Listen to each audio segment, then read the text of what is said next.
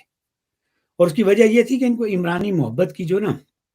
محبت کیا کوکین کہہ لیں یا جو بھی کہہ لیں، عمرانی کوکین کی ایسی ڈوز دی کہ ان کو اتنا نشہ چڑھ گیا عمران کی محبت کا کہ اس کے بعد اب ان کے لیے ممکن ہی نہیں رہا کہ کسی اور سیاستدان کی یہ عزت کر سکیں یا اس کا احترام کریں. اب ان کی ٹریننگ اس نے ایسے طریقے سے کی. اب اس کے پاس ایک کتا ہے جس کا نام ہے شیرو. تو بالکل جس طرح اس نے اپنے شیرو کو ٹرین کر رکھا ہے نا، کہ وہ جب اس کے سے لوگ ملنے آتے ہیں تو اس کے دوستوں کے سامنے دم دبا کر بیٹھا رہتا ہے. لیکن اگر کوئی اس کا دوست یا کوئی اس سے اختلاف کرے یا یہ اس کے ساتھ کوئی یہ خوش نہ ہو، تو یہ اپنے شیرو کو اشارہ کرتا ہے، اور پھر شیرو پرواہ نہیں کرتا اس بندے کی، اور اس پہ جھپٹ پڑتا ہے. ایسے بہت سارے لوگوں کے ساتھ اس کے گھر میں ہو چکا ہے.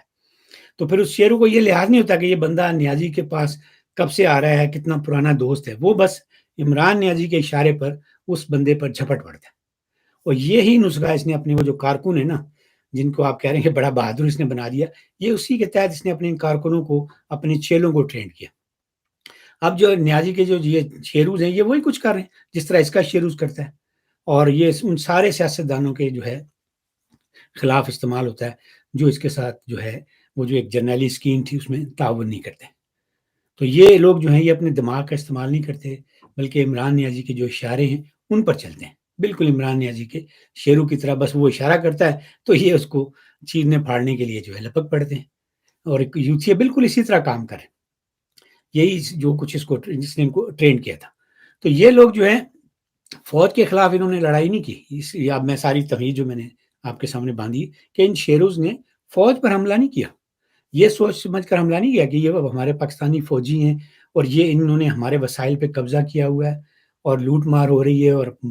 ہمارے بچوں کو روٹی نہیں مل رہی ہے، ہمارے وسائل جو ہیں وہ سارے ان کے قبضے میں. ایسا کچھ نہیں ہے. انہیں صرف اس بات کی تکلیف ہے کہ انہوں نے نیازی کو حکومت سے کیوں نکالا ہے. کوئی نظریاتی اختلاف نہیں ہے، کوئی اور پریشانی نہیں ہے. فوج بہت اچھی تھی کچھ عرصہ پہلے تک. جنرل باجوہ جو ڈیموکریٹک جرنیل تھا اس سے اچھا جرنیل نہیں آیا، لیکن چونکہ اس نے عمران نیازی کو نکالا تو یہ شیروز جو ہیں عمران نیازی کے اشارے پر ان پر جھپٹ رہے، اور اسی اسکیم کے تحت، اسی ٹریننگ کے تحت انہوں نے ہر جگہ حملے کیے.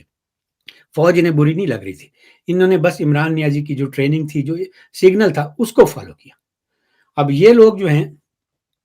اگر آج عمران نیازی ان کو یہ کہے نا کہ بھائی فوج کے ساتھ ہمارے تعلقات ٹھیک ہو گئے، یہ ہمارے محافظ ہیں اور ہمیں ان کے جو ہے ترانے گانے، تو یقین کریے سارے آپ کو سڑکوں پہ کھڑے ہو کر لبرٹی چوک میں یہ سارے شہیدوں کے تمغے جو ترانے گاتے ہوئے نظر آئیں گے. تو ان دنوں بھی عمران نیازی کی اپنی زبان آپ دیکھ لیں کہ وہ کہہ رہا ہے کہ میں جو پاور بروکر ہیں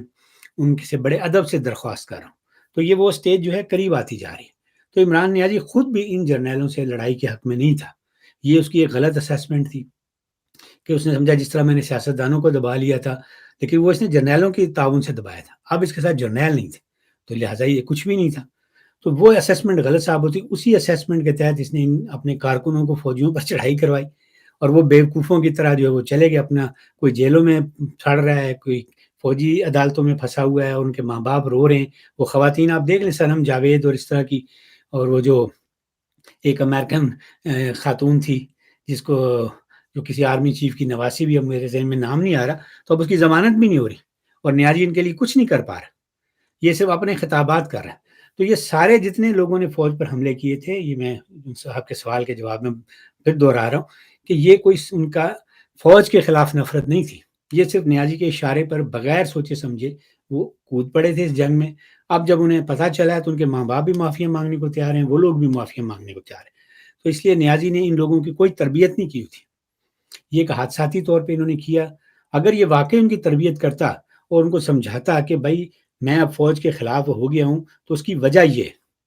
ان کو ریزن دیتا، ان کو ایجوکیٹ کرتا کہ بھائی چونکہ ہمارے ملک کے وسائل جو ہیں وہ سارے کے سارے ڈیفنس پہ جا رہے ہیں، اب ہم نے اپنا ڈیفنس کا بجٹ جو ہے وہ کم کرنا ہے، اس فوج کو سائڈ لائن کرنا ہے، ان کو سیاست سے باہر کرنا ہے۔ اس طرح کی کوئی ان کی نظریاتی تربیت کرتا تو پھر واقعی اس بات کو اس کو کریڈٹ دیا جاتا کہ بھائی اس نے ایک نسل تیار کر دی ہے جس کو سمجھ آ گئی ہے کہ ملک کا مسئلہ کیا ہے، کہ ہم جو ہے ایک غریب سا ملک ہیں اور ہم نے اتنا بڑا لشکر پال رکھا ہے، تو ہمیں اس لشکر کی ضرورت نہیں ہے، ہمیں خام خواہ ان کو اپنے اوپر مسلط کرنے کی ضرورت نہیں ہے، اور یہ جو ہائبرڈ سسٹم انہوں نے بنایا ہوا ہے کہ سیاستدانوں کو کام نہیں کرنے دیتے، اس سے ہمیں نجات حاصل کرنی۔ لیکن عمران نیازی نے یہ ساری لڑائی اس مقصد کے لیے نہیں لڑی، عمران نیازی نے صرف اپنی واپسی کے لیے سارا کچھ کیا کہ میں دباؤ ڈالوں اور ان کے ساتھ پاور شیئرنگ کروں، کہ اگر فوج جو اس ملک پر بلا شرکت غیر حکومت کر رہی ہے تو میں بھی اس پاور کا حصہ بن جاؤں، آئندہ یہ میرے ساتھ مل کر اس ملک پر حکومت کریں۔ باقی سیاستدانوں کو تو وہ لفٹ نہیں کراتے، لیکن یہ اپنے آپ کو سمجھ رہا تھا کہ میں کوئی خاص مخلوق ہوں، کوئی چنا ہوا بندہ ہوں، کہ اب یہ جو ہے میرا ان پر بھی دباؤ جو ہے وہ ہو جائے گا، جس طرح میں جو چاہ رہا ہوں، جس کی چاہوں جو مرضی کروں، نہ عدالتیں مجھے کچھ کہہ سکتی، نہ کوئی اور میرے خلاف بول سکتا ہے، تو اسی طرح میں فوج کو بھی دباؤ میں لے آؤں گا۔ تو وہ اس کی پلاننگ ناکام ہو گئی، تو اب اس کے بعد اب مسلسل جو ہے منتیں ترلے کر رہا ہے۔ تو یہ 2 نمبر انقلابی تھا، انقلاب اس کا ٹھوس ہو چکا ہے۔ یہی صورتحال جو اس کے کارکنوں کی ہے، وہ بس شیروز ہیں، ان کے اندر کوئی فوج کے خلاف یا ملک کی جو نظریاتی کوئی ایک بنیاد ہے، یا جمہوریت کے حوالے سے کوئی ان کی ایسی ٹریننگ ہے کہ انہیں پتہ ہو کہ بھئی یہ جمہوریت ہے اور یہ آمریت ہے اور یہ فوجی آمریت ہے، ایسی کوئی ان کے لیے کوئی تفریق نہیں ہے۔ انہیں ہر سسٹم قبول ہے، لیکن اس سسٹم میں جو وزیر اعظم کی کرسی پر عمران نیازی ہونا چاہیے، پیچھے چاہے اسی طرح فوج پھر کنٹرول کر لے۔ تو اس لیے میں جناب نوید اختر صاحب، آپ کو جو آپ نے بات کی اس کے حوالے سے میں نے یہ ساری تفصیل کہ اپنا جو پوائنٹ آف ویو وہ رکھا ہے، تو امید ہے آپ کی تسلی ہو گئی ہوگی کہ یہ نیازی کے جو چیلے ہیں یہ صرف اور شیروز ہیں، ان میں کوئی بہادری پیدا نہیں ہوئی، یہ نیازی کے اشارے پر اس وقت بھی چل رہے تھے، اور اب بھی نیازی جو کچھ کہے گا یہ اس کے مطابق ہی جو ہے وہ کام کریں گے۔ فوج سے نہ نیازی لڑ سکتا ہے اور نہ ہی جو اس کے چیلے ہیں وہ لڑ سکتے ہیں۔ تو میرا خیال ہے اس کے ساتھ ہی اب میں آپ سے لوں گا اجازت، پھر انشاءاللہ کسی اور موضوع پر بات چیت ہوگی۔ اس وقت تک کے لیے رب رکھا، اور جاتے جاتے جن دوستوں نے آج ہمارے ساتھ اس سیشن کو جوائن کیا، تو اگر انہوں نے ہمارے چینل کو سبسکرائب نہیں کیا تو سبسکرائب ضرور کریں، اور اپنے دوستوں کو بھی جو ہے ہماری ویڈیوز کے حوالے سے آگاہی دیں، انہیں شیئر کریں، تاکہ ہمارا جو یہ میسیج ہے زیادہ سے زیادہ لوگوں تک پہنچے۔